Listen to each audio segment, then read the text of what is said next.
Hello, everybody. Welcome to Game Audio Hour number 78. It's our weekly podcast where we discuss all things game audio, from creative ideas to the latest techniques, project experiences to audio secrets. Here's where you'll find in-depth coverage and opinions related to game audio. And I'm going to go straight to... Isn't it 77?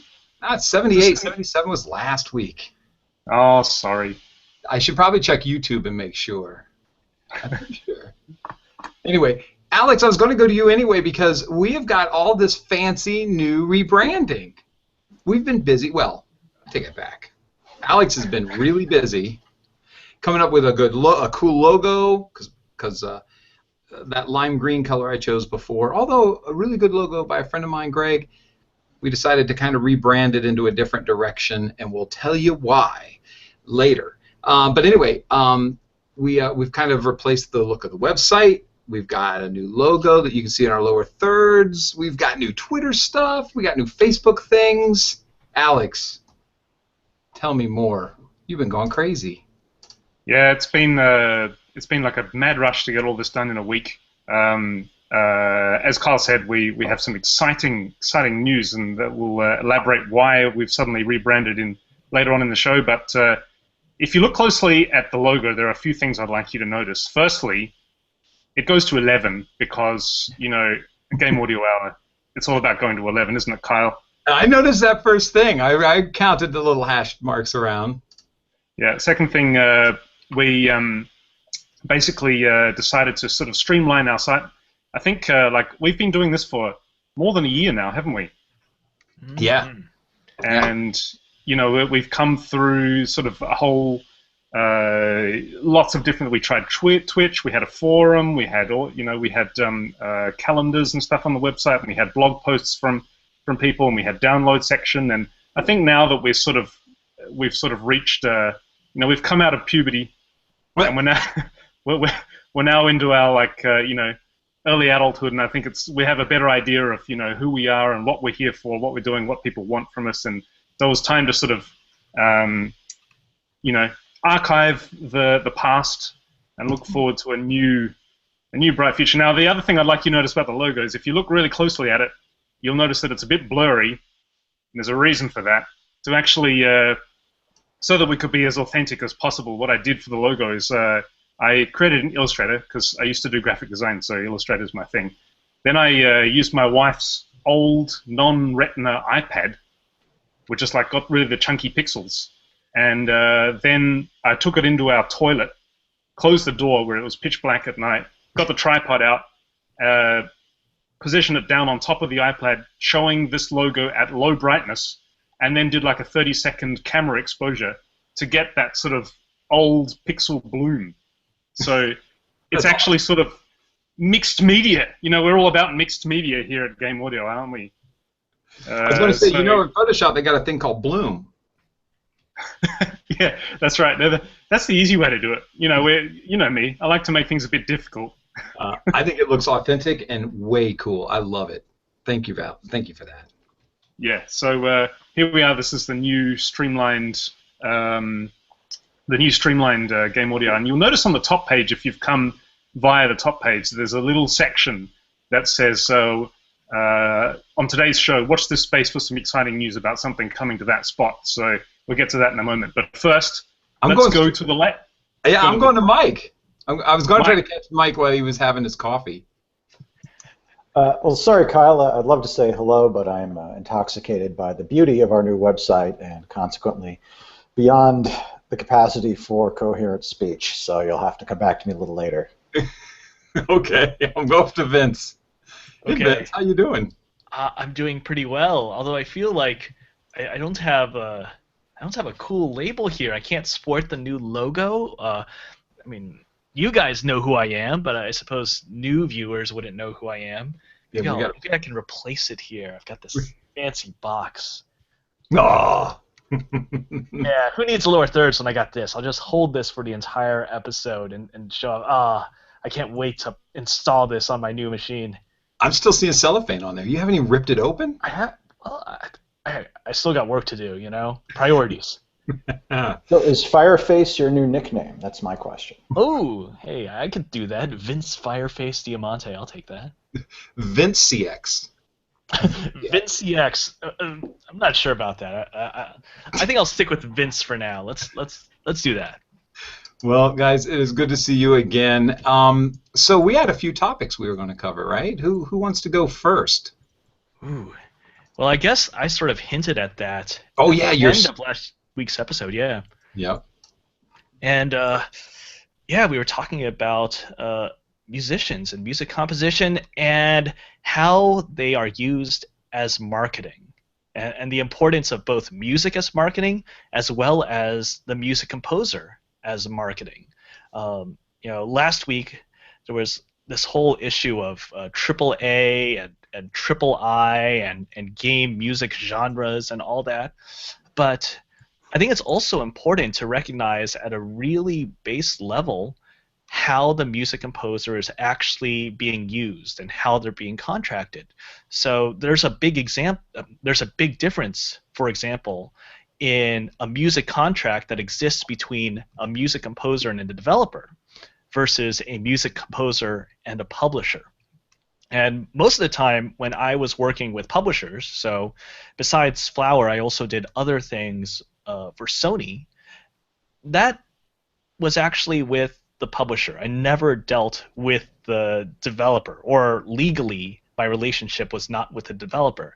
And thus I had to fulfill different aspects than what might normally be considered for music and the game.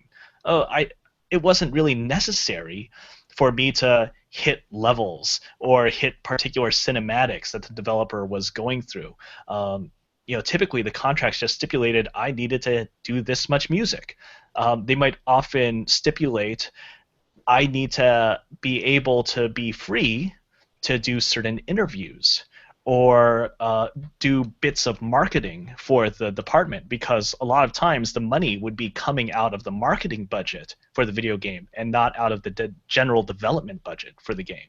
So, who I am in terms of my marketing value is something that I had to care about back then. And nowadays I'm actually an in-house guy, so I don't really have to think about it that much. But if I was working with a publisher, I'm thinking a lot about not just the music that I'm writing, but also my value outside of that, as a marketing bullet point, and what I can do for the game beyond just the music and sound that I'm creating. What do you guys think? Do you guys enjoy that? Because I know a lot of people who actually really like that aspect when they see their name as part of the marketing materials for a game. Music by Kyle Johnson. That's a big thing. Hey, there's my name there. It's being used as a marketing point. How do you guys feel about that? Well, I've never reached the point where Kyle Johnson became a marketing point. Well, I mean, already is Kyle. I'm all for it.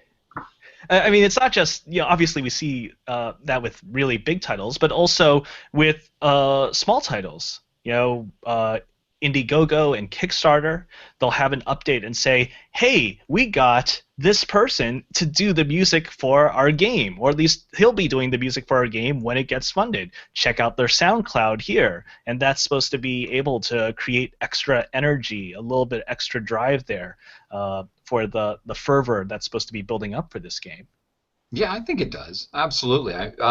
There are some composers in this chat themselves who, if I know they're on a game, I'm going to get the game, and that makes a difference to me. But on the dangerous side too, there are some overworked persons that when I see their name is on it again, I go, it doesn't really make a difference in the game sales for me. What do you guys think?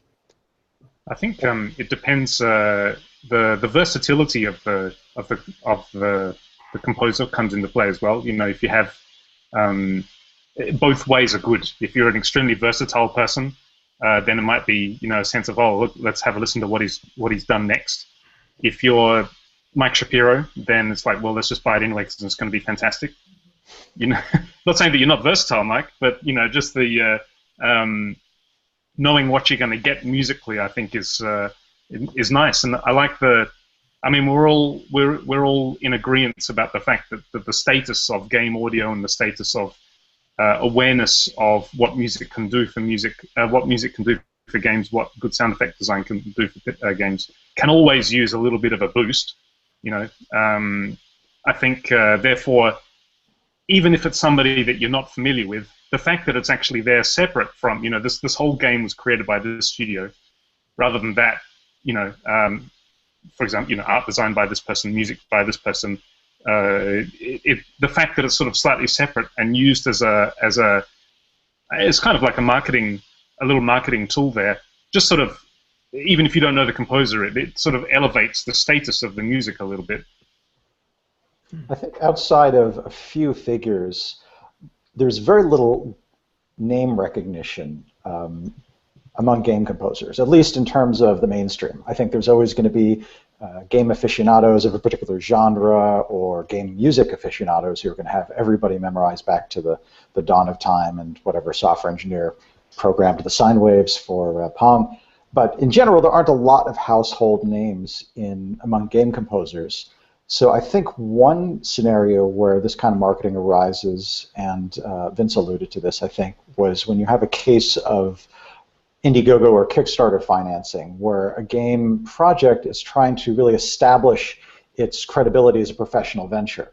And when you've got your hand out, you can sometimes be mistaken for maybe an amateurish operation. So in this event, having anyone on your team, your actual team, or maybe your prospective team when all the funds come in, anyone in your team with industry experience can be seen as a boon. It's a way of saying, look, I've hired Kyle Johnson, and he's got all this background in game scoring, and that means that we have a serious venture right now. We have a serious operation. We have people who know what they're doing. So that's an interesting case where a composer who may not be famous can find him or herself used as a marketing bullet point. And this is actually a useful tack, I think, for newer composers who are trying to establish themselves. If you can be seen as the great asset of a Kickstarter game or an Indiegogo game, it helps the game look better if you've got any credentials, but it also helps you look better because here's this game that's excited to have you aboard. So there's kind of a reciprocal marketing phenomenon that can be useful, I think, especially at the start of composer careers. When you think of the higher levels, I think probably where a game is most interested in trumpeting a composer, sound design I'm assuming is similar, is in the case of a real celebrity who's associated with a particular game franchise, or perhaps if they're drawing in somebody from the film music world or the pop music world. I think that's a real opportunity to slather somebody's name prominently on the press releases. Yeah, I agree. Sorry, I muted myself so I didn't interrupt while you guys were talking. So Vince, there's what we think. Yeah, I always wonder about. Mike puts it much more eloquently than I did. Yeah, there's a lot of. Yeah, there are certainly a lot of music composers out there. There are definitely a lot of tiers there, and thanks to all of these small productions that are gathering money, gathering support on a number of different levels, there's a place for a lot of music composers to take on various roles with them, and recognizing your value as a music composer as not just a music composer for these different teams. If you've been in the industry for 2 years and you start working for a company that's been around for 15 years, it probably doesn't make sense while talking to them to flaunt your value there. On the other hand, if you're a guy who has relatively more history in terms of, say, I don't know, your social web identity, the lifespan of that, right? I've got this audience. I do these blog posts. I'm active on these channels of both gamers as well as music composers and sound designers. I can talk about this game in this way if you'll let me, and you might find that a developer is really willing to have the game be pushed in venues that they didn't expect before. Yeah. Sorry. Alex, I thought you were going to say something earlier, but maybe I was incorrect. I think, so interrupt if that's the case, because we're a little bit off sync here. But yeah, I think it's really good for for the composer and the sound designer to get that kind of exposure, because how many times have you worked on a game and you didn't get any credits at all, and you feel like you did fantastic work, you know? But on the flip side of that, well, not the flip side, but I think in speaking in the same direction, people I know will definitely scour the credits to find out who wrote that song, or that score, or did that crazy sound design that they really like. And if you can get that kind of exposure, that's great. Then, now talking about the marketing aspect of it too, when they use something you've written for a commercial, on contract aside, because that's a whole different situation. There's not really that exposure though for the commercials, right? They don't put any names in there. I mean, I've never done any. None of the game music I've ever done has reached a commercial. Have you guys done that? And did you get any kind of credits for that, or how do you say, hey, I'm good at doing music for commercials as well? Oh, I'm just thinking about some of the trailers that I did music for. They actually ended up totally scrubbing that music and using something else, either some pop music or some other library music, and I was just disappointed. So I'll just hang my head in shame. Sorry. Mike, have you done any commercials? You mean TV spots or game trailers? Game. Oh, that's a great question. Both. I think the only TV spots I've done have been kind of local TV, although when you have music in a production library, you never know. You may find that your music was used without your knowledge in a commercial somewhere in Sweden, and then 5 years later you get $8 of ASCAP. So those scenarios are always unpredictable. SpongeBob. I have SpongeBob has been good to me. I have scored a couple of game trailers, both for games where I was providing the score and games that were in a prototype phase and they were doing demos and they just wanted a big cinematic style trailer audio to accompany what was essentially a demo. And there have been cases where I was the composer on a game, but I didn't score the trailer, which is an example of the publisher-developer relationship dichotomy that I think Vince was talking about, because in the case of one game, the trailer music was actually handled by the marketing team, and there was absolutely no communication between them and the developer.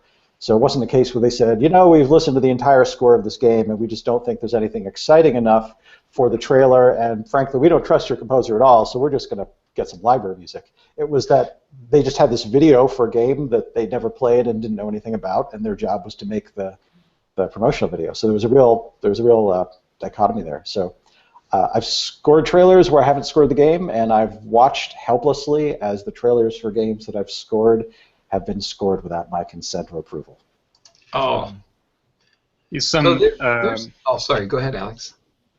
Yeah, AK is just asking in the chat room an interesting question. Has anyone here ever done a non-exclusive agreement with a developer? So I guess by non-exclusive, that means that the musician retains rights to the music. Is that what it would mean? Yeah, that sounds about right. I've done it with some smaller devs, where I would write some music that they would let's see, it's been a while, but it's been mostly these smaller devs that honestly didn't have a whole lot of money, and they wanted a relatively large amount of work from me. So I'd be like, okay, well, if that's going to be the case, let's do some sort of non-exclusive license to it. So they don't own the music. I'm just granting them a license to use the music, and I could go ahead and license this music for use elsewhere with another developer or in a total non-game situation. Just to sort of justify the compensation that they were offering me, and it worked out just fine. It's a pretty good way of doing it, and it's cool to see that more people are doing things like that. Less the idea that it's okay to compensate music composers for less than perhaps they were valued at before, but more the idea that the composer has these rights and they exercise a little bit more power and can do things like selling the score their own way, the way that they want to do it, on Bandcamp or some other fashion. Another aspect of this is if you're only licensing the music, you're presumably retaining copyright, which means you have the right to make derivative works. So let's say you score a game and you're doing it under the terms of a license agreement. Not only can you repurpose that music, put it in a production library, etc., but you can maybe do your own mix of the cues. You can take cues that you felt were too short and then reinterpret them and make album versions or give them a second life. You can produce it yourself. So you get a lot of freedom under the kind of scenarios that Vince was describing, and it's a great way, I'm just repeating what he said, but it's a great way to get some additional mileage out of music you may be writing for not a ton of money. Is just stepping back to one thing that you mentioned earlier, Mike, what is it like writing music for a production library? Because I imagine, I don't know, with the opportunities that I've had in the past to write music for games have always been, at least for me, such a intense objective is that this music must fit with this game. So this is the objective, and the music is just trying to slot into that. So when you're writing production library music, obviously you have no idea, what the application is going to be down the line for this piece of music that you're writing. And you may be watching, as you said, you may be watching TV one day in a hotel in Sweden, and there's like an advertisement for I don't know, diarrhea tablets or something, and this music that you originally wrote with this kind of great epic fantasy battle in your mind is now being used for diarrhea medicine. What is it like? Because it's just hard for me to imagine what it's like writing music without that connection to its end usage. Certain types of cues work better for production libraries than others. Cues that have a very clearly perceptible style or musical message work very well. Cues that are very endemic to a particular cutscene in a game, that are reactive to the visuals at a particular moment and have strange idiosyncratic timing, obviously may not be as easily transportable. But I think game music, which tends to follow broad strokes to cover a level or a situation, probably does make better library music because it needs to have a clear sensibility across the board. It'll typically not change key a lot or have drastic changes of direction, unless, of course, it's a cutscene cue or cinematic or something else that's more like film music. So those types of cues are the ones that tend to work. Combat 3 version 4 extra percussion, where you've got a 2-minute loop and maybe you add a little bit of a stinger at the end for the production library version so it doesn't cut abruptly where you expect the loop to go. That's where you're going to get a lot of mileage if you're going to repurpose. Right. As for what it's like, it's pretty cool, actually. There are different scenarios. One is where a production library will accept something you wrote for another project that you'd like to repurpose. And this is definitely common at the low levels of production libraries where they're basically just glorified directories of sounds with a couple of tags slapped on them perhaps by an editor, and there isn't a whole lot of focused marketing. People just show up and they do a search, and if you're lucky, they stumble on your music. So that's a pleasant surprise when you throw something into that stream of content and somewhere out there someone likes it and they use it in some way. That's a blast. Another scenario is when you are asked to write something specifically for a library with a particular theme. So I was asked to write some kind of gritty, urban, beat-driven, hybrid orchestral stuff for a couple of libraries by APM. And in this case, they gave me some parameters. They kind of told me the name of the library and the general feel. There was another case where I was asked to write Christmas music for kind of a zany Christmas album, which was kind of traditional Christmas tunes with some kind of spin on them to make them unusual. So that was an assignment I was given by the supervisor of that project. So in that scenario, it's actually similar to game music, where you've got a mood or a vibe or some kind of mental image that you're specifically scoring. Do you ever find it emotionally complicated? For example, if you have written, in your view, the most beautiful piece of music that you've ever written, and it seems to be, if you become just coincidentally emotionally attached to this piece of work that you've written, and now you have to set it free into the wild unknown allowing it to be misinterpreted or misused or used for diarrhea advertisements, or has there ever been that situation? Or if you write that piece of music and you get to that point where you think, my God, this is really, really top stuff that I'm doing here, you just wouldn't submit it to the production library? Or how does that work? Well, I think you answered your own question. I think if you've got something that you think has strong artistic merit, that's a cut above, that you're very proud of, or reflects your original work in some way that's unique to you, maybe that's not the greatest candidate to send off to a music library. There's always that trade-off between art and commerce.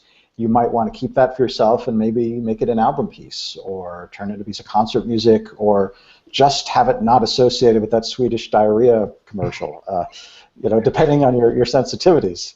But the flip side is the check that you get from the Swedish use years later can be strangely gratifying too. So it's a judgment call you have to make on a cue-by-cue basis.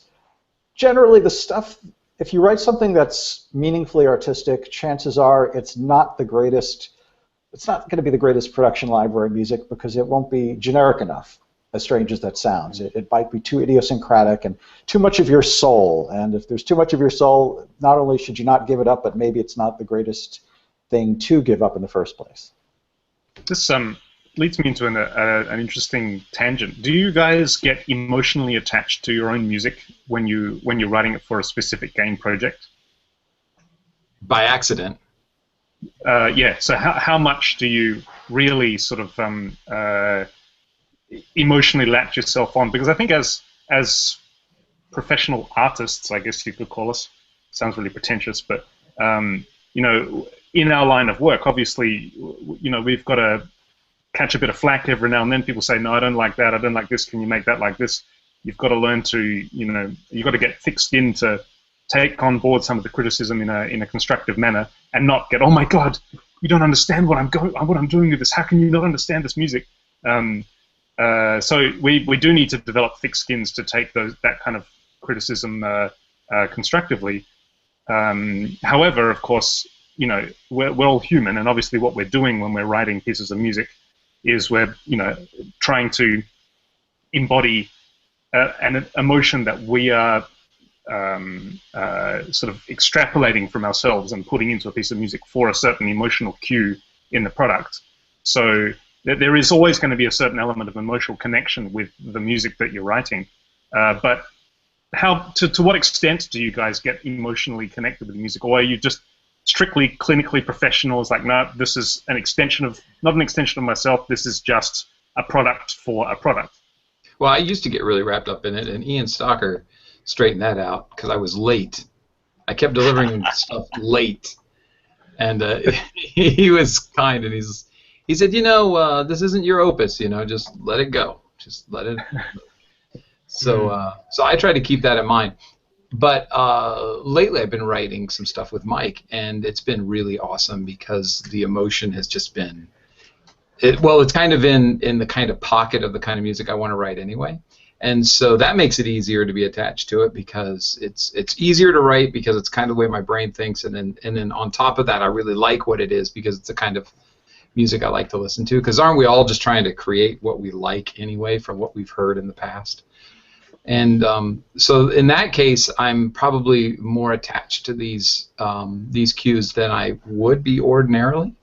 I guess the real challenge is like if I had to write some cartoon music, which would be practically impossible for me. I don't know about you guys. I think you guys can pull it off.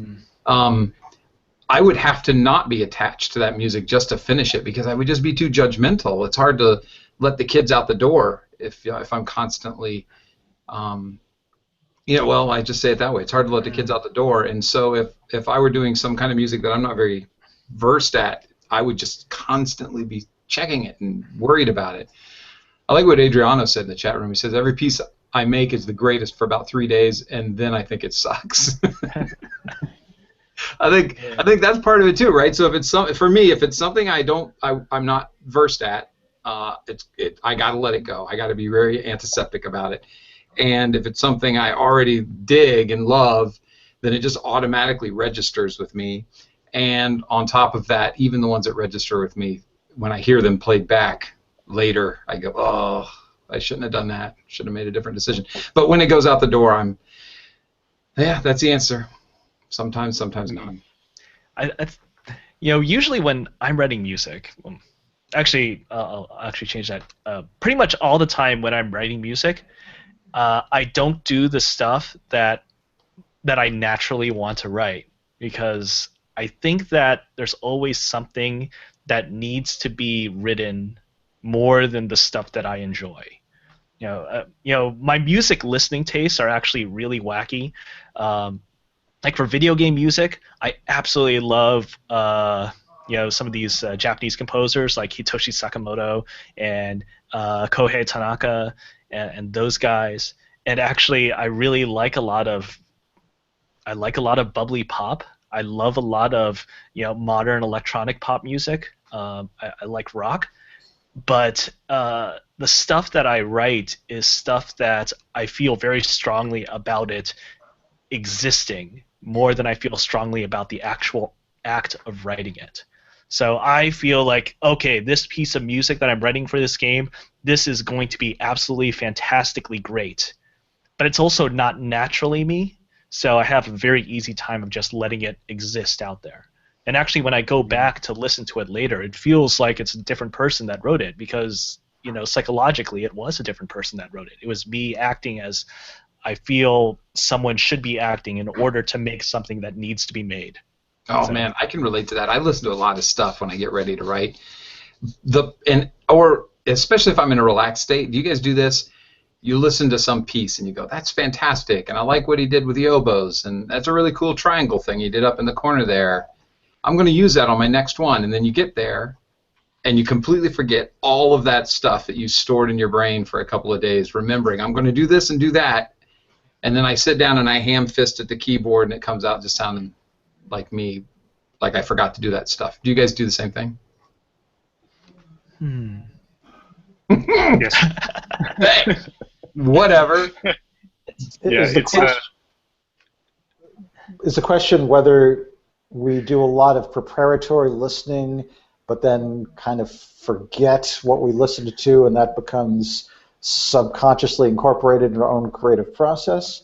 Or is the question, do we listen to a lot of stuff and then completely forget about it, and we just wasted 3 days of listening? No, it's more a question of, do you get ideas from other people's music, and you say, oh, I want to try that, I'm going to remember that, and then when you go to compose a piece where it's time to do something new, you forget all those things that you told yourself you were going to remember to try. Yeah. Not so much forget as in not remembering, but no matter how hard I try to achieve that kind of feel, it just never gets there and ends up being something completely different. And it's like, at the end of that project, you're very dissatisfied with yourself because you couldn't achieve what it is you were trying to do. But if you're lucky, then it still works as a product. And people who listen to it say, for example, you listen to this really good, I don't know, like 90s UK drum and bass track or something. Oh, I want to get that sound. You go and try and write a 90s drum and bass sound, and then people say, Alex, yeah, I really like the pop song you wrote. Like, no. Well, that makes sense, though. I think that's part of what music is. Music needs to be heard, and then it needs to be internalized, and in that process, it becomes something else in your brain. And so, even if I try to recreate exactly what a song is, I'm not really doing that. What I'm doing is I'm recreating what that song means to me and what's important about that song in my own composition process. So, unless you're literally copying notes or maybe on a slightly higher level techniques that manifest in a piece, I don't think you can really. I don't think that's really an issue of not quite capturing what another song is, because what you are capturing is what that song is for you. Yeah, I agree. I think Vince had a really good point just now that I think that we can that everybody can learn from. The idea that when you write a piece of music, it's useful to think of it as almost like being written by somebody else, like being written by, as Vince said, it's when you listen to it later, it sounds like it's written by somebody else because, in a sense, it was written by Vince's mind state at that time. And I think that's really a useful approach in dealing, especially when you're starting out, in dealing with criticism, because if you're fortunate enough to be working in-house with a team of people right there, you're going to get a lot of criticism because everybody has opinions about music, and most people's opinions about music are mostly fairly polar. You know, people will say, "No, I don't like that," or "Yeah, that's really cool," whereas the next colleague will say the exact opposite. "No, that's really cool, but I don't like that." And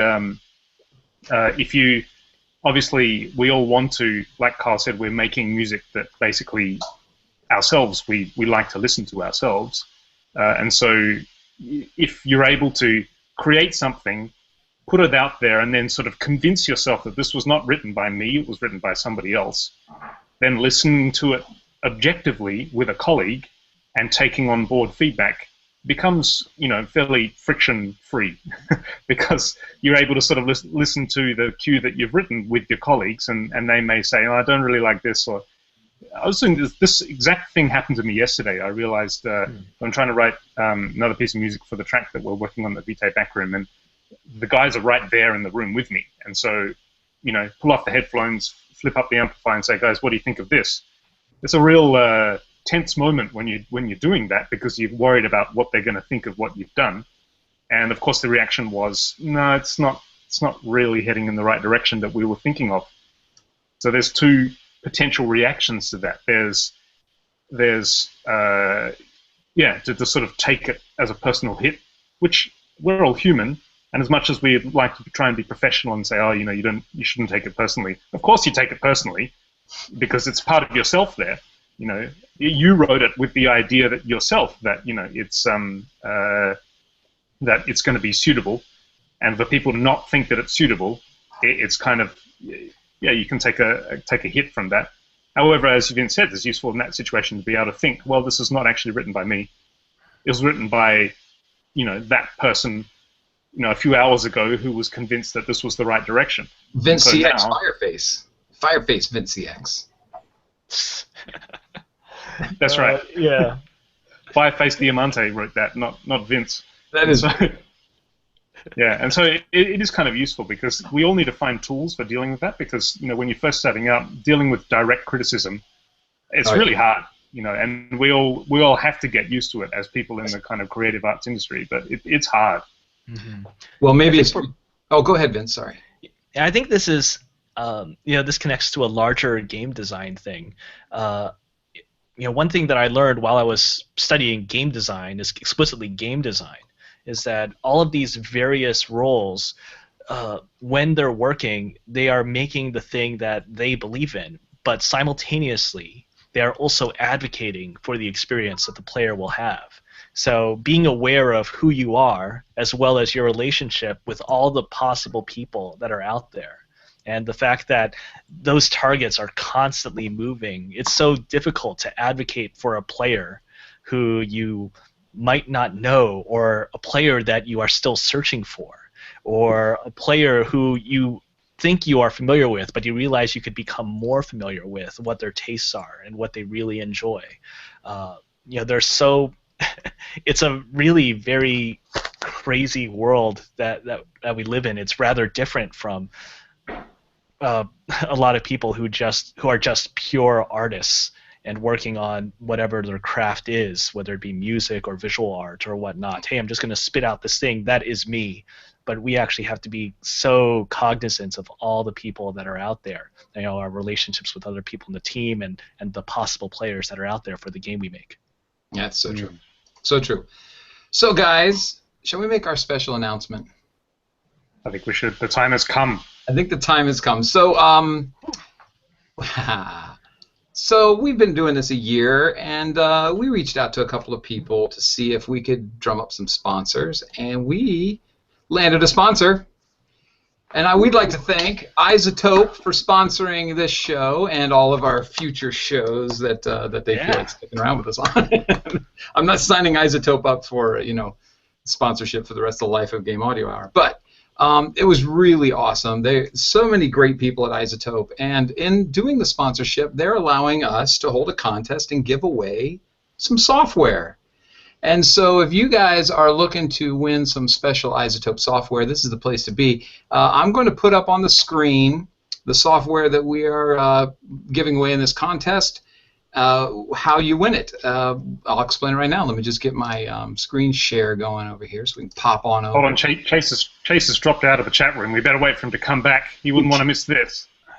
Oh, you're kidding me, Chase. That timing is horrible. What if he left forever? No. Isotope, forget this. I'm out of here. I'm out. Well, anyway, I'm going to keep moving forward here with this screen share. This is going to be the first of many sponsorship breaks in the middle of a show. So here it is. We are giving away with the help of Isotope, and thank you very much. We are giving away Iris 2. So if anybody has messed with Iris 2, you are going to be in for a treat. If you haven't, Iris 2 is a synthesizer basically made by Isotope, and I would play a movie, but I'm not that advanced yet. Whereas you can go into the spectral view and edit audio, and they've created a bunch of patches that are amazing. And you can go in there with drawing tools and change how the spectral view is going to respond to the playback. And in doing so, you can create a whole new sound. It's amazing. You could put a bird in, paint some stuff, you could layer some stuff, and the next thing you know, you've got a spell for a cleric or something. You know, it's really amazing what you can do.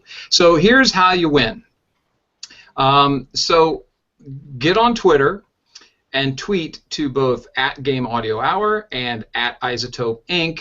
the hashtag Guitar Slinger, and we are going to collect those, and then we're going to run them into our random generator and come up with who is the winner, and next week we'll announce that on the show.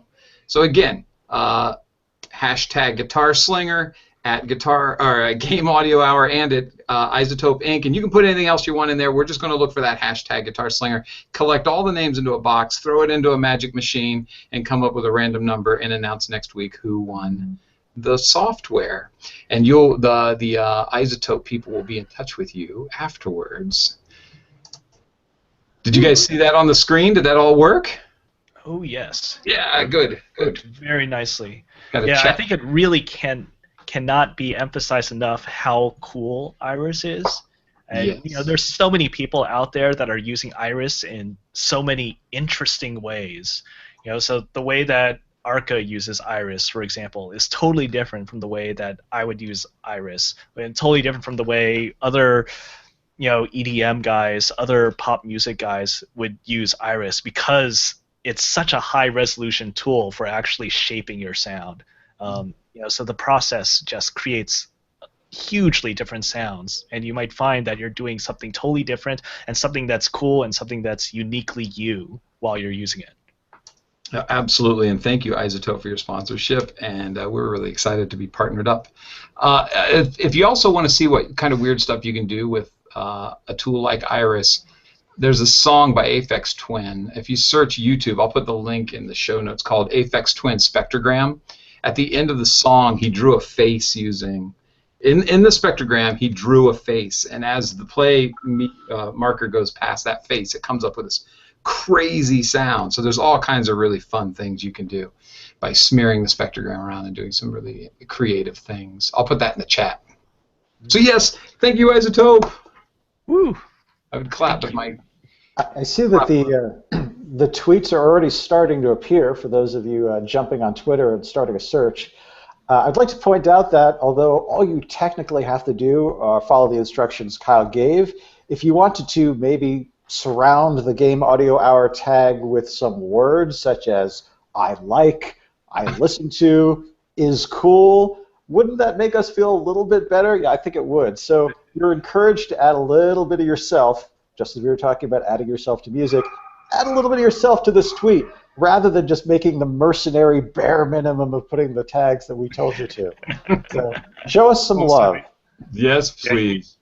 Make sure that for those who are not, completely versed with Twitter, make sure that you put all of that lovely, lovely love before Game Audio Hour and Isotope's usernames. Otherwise, it just comes to us and doesn't go out to your public stream. Very true. Very true. We will hammer this down and get it nice and flowing very, very well.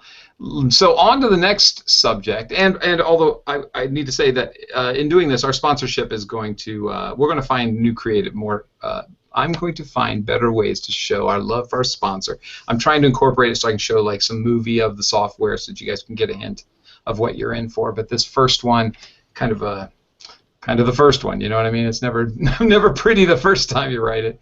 But so now going on to our next topic, which is how old school music works. I saw this video.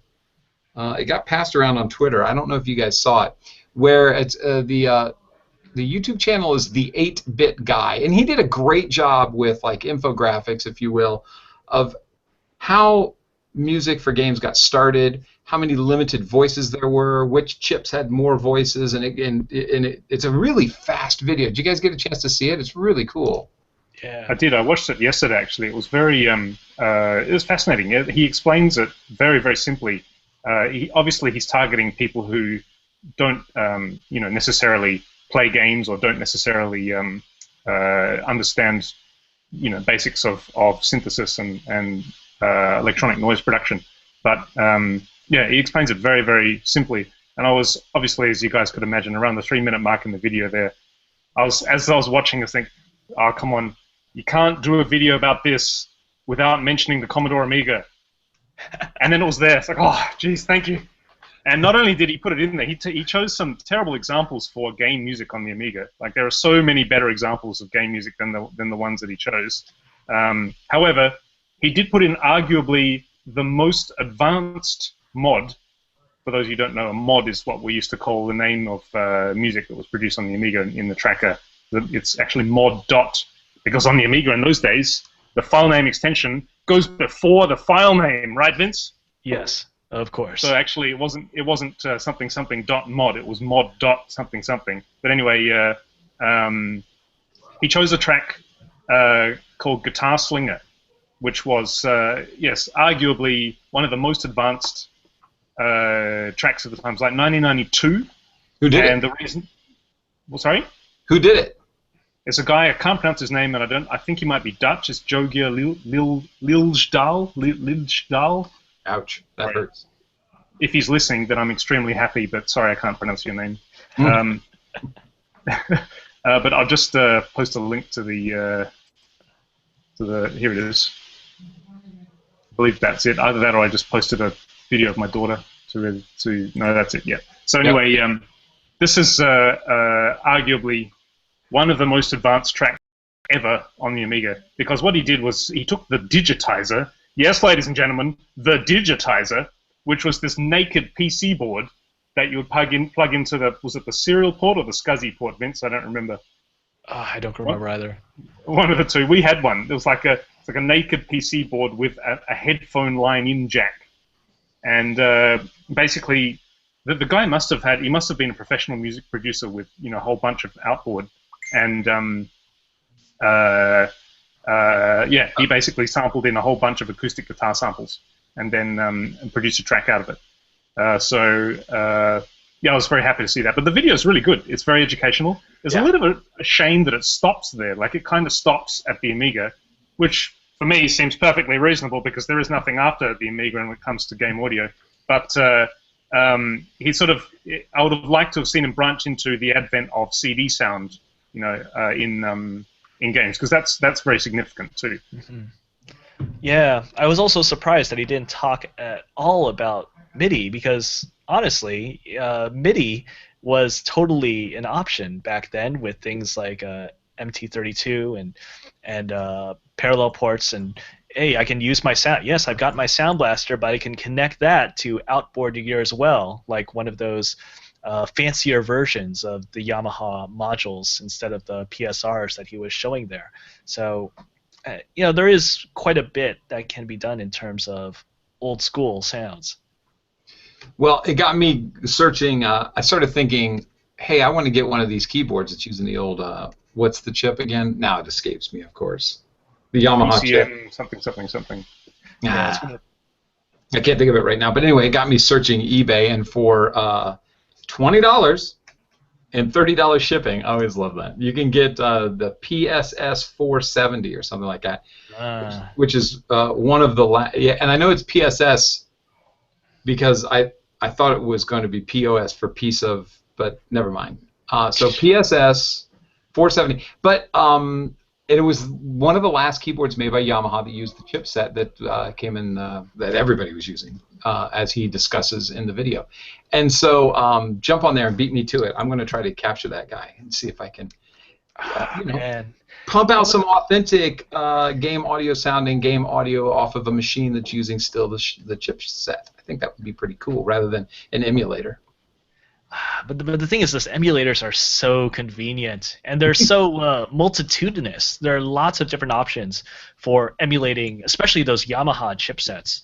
Like VOPM is a very good synth for virtual OPM, which is a superset of the OPN and OPL series chips that Yamaha put in the Sound Blaster and AdLib and the Sega Genesis and all that stuff.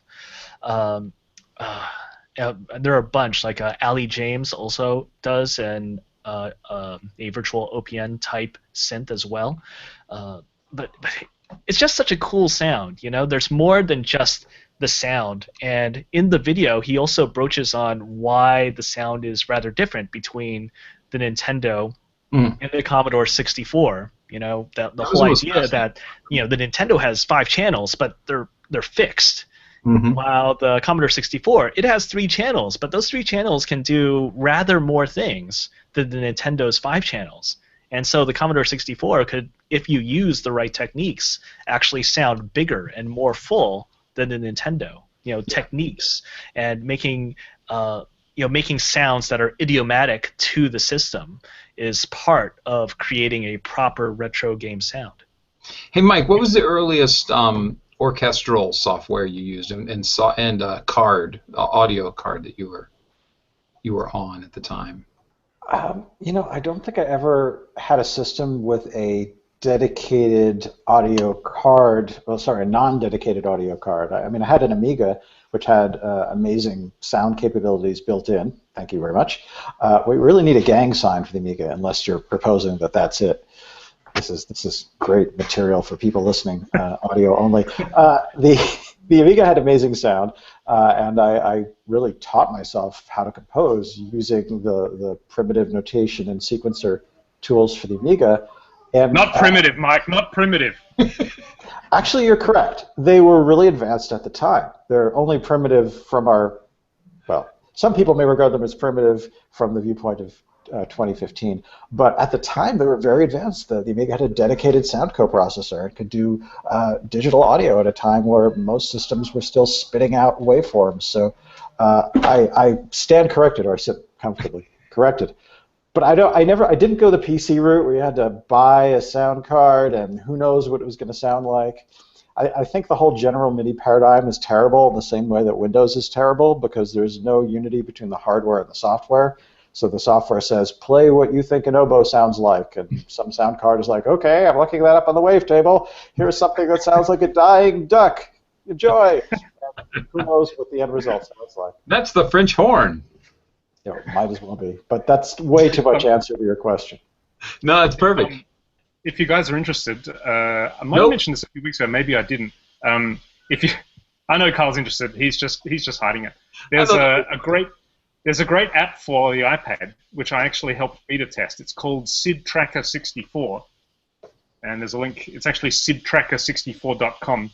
It's an accurate emulation of the Commodore 64's sound chip, packaged up in a very nice Commodore 64-esque interface, tracker interface, and it'll allow you to basically write music easily on your iPad,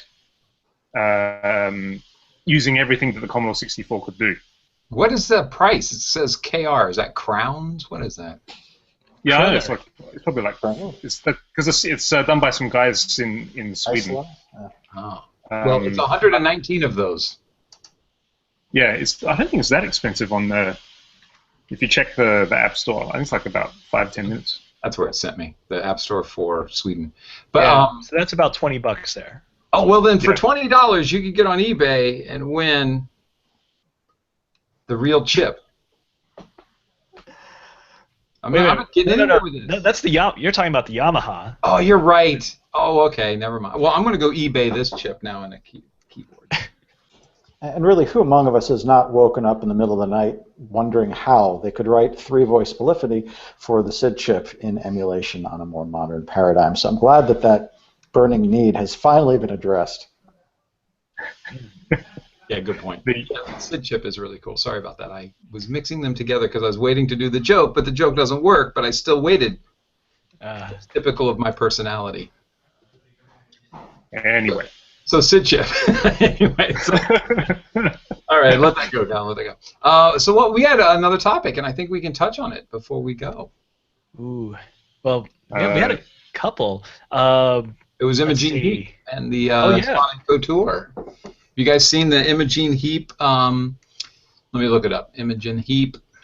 Yeah, it's a contact instrument with 30 gigs of sounds that were designed at least in part or mostly by Imogen Heap.